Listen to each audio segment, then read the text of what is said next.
City boy, city boy. Ladies and gentlemen, it's your boy, Nate the Great, back with another video. And I had to drop in here real quick before tonight's show because we have Friday Night SmackDown getting ready to air here in a little bit. I want to drop in here and ask you guys a quick question. Did you know, right? Did you know that tonight there is tomorrow night, there's a pay-per-view. There is a Backlash pay-per-view happening tomorrow night. Did you know? All right, you might have forgotten. We just got off of the whole debacle of WrestleMania 41 being the most tragic WrestleMania of all time. Not just the matches, all right, but the actual booking around WrestleMania 41 was tragic. The ending of WrestleMania 41, the crowning achievement of John Cena's career, winning his 17th World Heavyweight Championship title. That is all tainted at the hands of Triple H, and I guess you could say a little bit, slightly, The Rock, but not really, because all of this creative stuff really boils down to Triple H and Triple H's decisions. So if it works, if it doesn't work, that all lays on Triple H. But don't tell him that, because he'll tell you to fuck off and be a fan. Just watch, consume product, and you'll be all right, okay? Just get ready for the next piece of slop that we give you week after week after week. We're not even going to put any effort into this Backlash, but we are going to charge $1,200 for the front row seats. We're going to charge $150 for the nosebleed seats. Yeah, that's for sure. We're absolutely going to do that. But we're going to give you absolute slop for 3 weeks straight, and then we're going to drop this pay-per-view on you. Then you're going to give us money so that way you can watch us and show up for the Saturday night main event. All right, then you're going to pay us money so you can watch this unnamed pay-per-view, this pay-per-view that we haven't even decided the name of yet and dropped it out there yet, right? We're going to have that as well, and you're going to pay us money for that, all right? And we're going to charge you out the wazoo. We're not even going to try. We're going to give you we're going to give you Becky Lynch and Lyra Valkyria. That's what we're going to give you. We're going to give you a thrown-together four-way match between LA Knight, Damian Priest, Drew McIntyre, and Jacob Fatu for the United States Championship. That's what we're going to give you. No real build, none of that. Just brawls and bullshit. That's what we're going to give you. We're going to give you John freaking Cena versus Randy Orton in the year of our Lord, 2025. That's what we're going to give you for $1,200 in the front row, $150 in the nosebleeds. Off no build. No build. We're going to build this as the last time that they go in the ring together, and that's all the effort that we're going to put into it.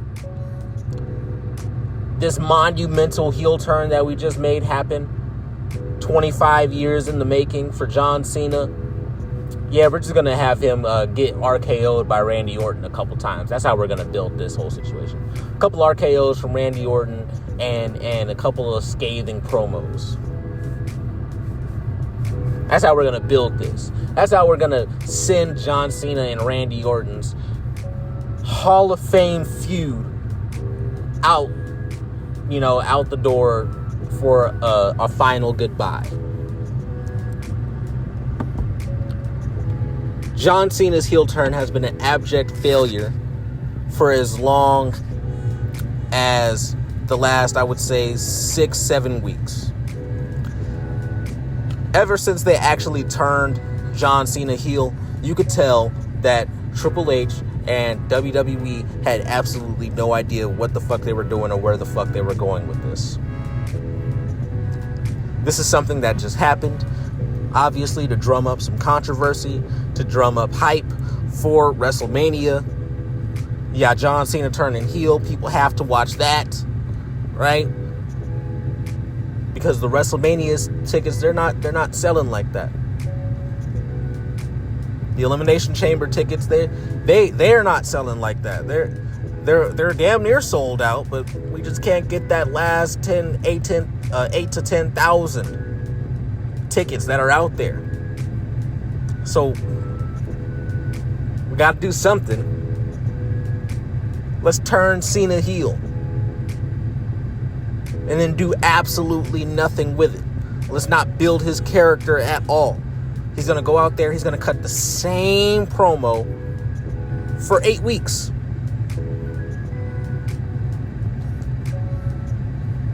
And if he's not cutting that promo, he's just not showing up. That's what we're getting right now. That's Backlash right now, man. We get Dominic Mysterio versus Penta. This Raw match. This WWE live match. This is a speed match if I've ever heard one. But we're going to get it on Backlash, and you're going to pay $1,200 for it. St. Louis.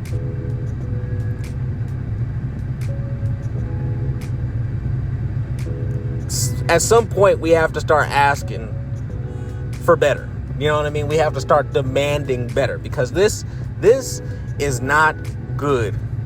What we are receiving on the television, it's not just a matter of, oh, I like this show, I don't like this show, I don't like what happened here. It's a matter of, this shit is just bad.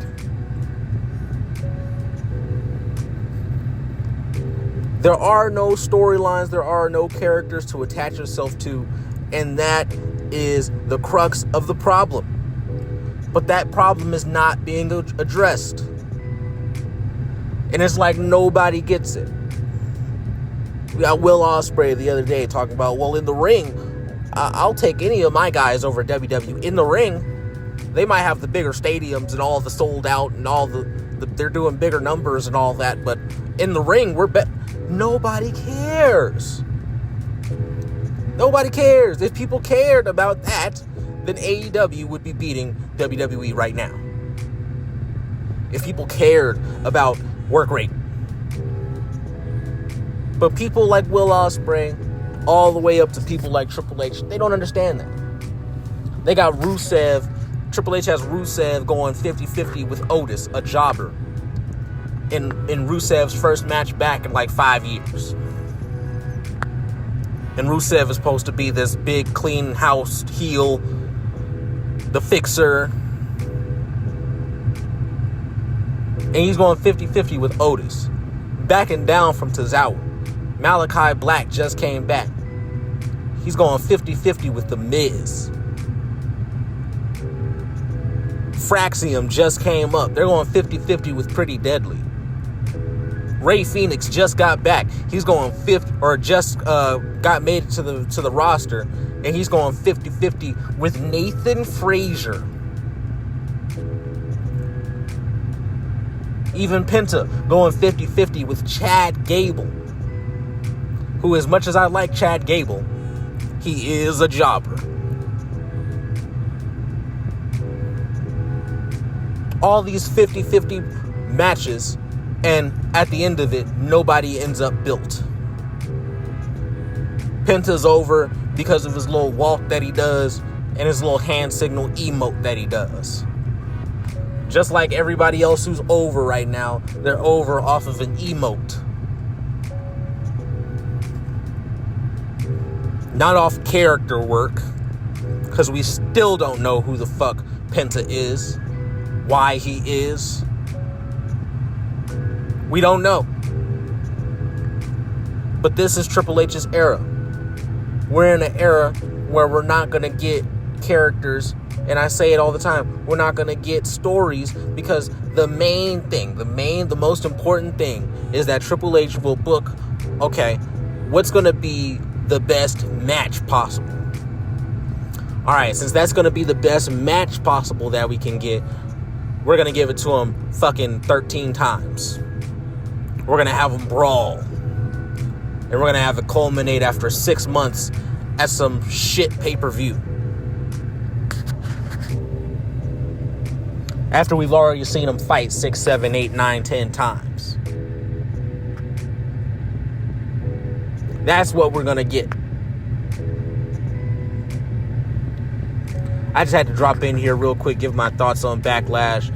Let me know what y'all think down in the comments below. Like and subscribe if you want another video. And this has been your boy, Nate the Great, back with another one. And I'll see you in the next video. Peace.